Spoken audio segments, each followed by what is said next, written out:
Yes, mga lods, luto na ang ating ginataang malunggay. Maraming tinapa yan. Maraming sahog na tinapa. Galunggong, mga lods. Magandang gabi, mga lods. Luto tayo ng ulam. Hapunan ulam, mga lods.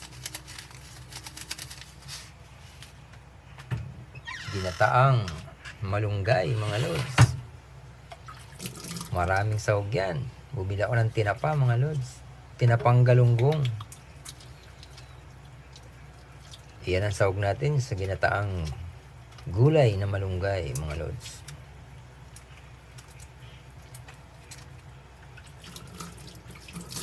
Kompleto na yun, mga lods. Meron na yung sibuyas, bawang. Yan lang naman ang hinahalo pagkata.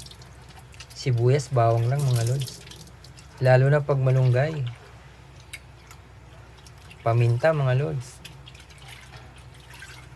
Yan lang mga sinasahog dyan. Asin. Siyempre asin kasi baka matabang yan, mga lods. Maya maya, mga lods, pwede natin ilagay ito. Kulong-kulo na, mga lods. Lagay na natin itong malunggay. Yun.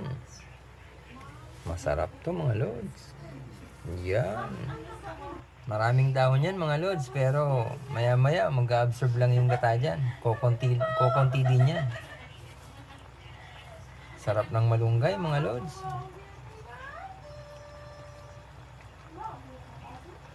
Sarap ng kain ito. Maraming kanin na naman ang maubos ito, mga lods. Ginataang malunggay with tinapa. Maraming tinapa, mga lods. Siram. Yes, mga lods, luto na ang ating ginataang malunggay. Maraming tinapa yan. Maraming sahog na tinapa. Galunggong, mga lods. Yan. Ang sarap na kumain, mga lods. Para ng kinunot, mga lods.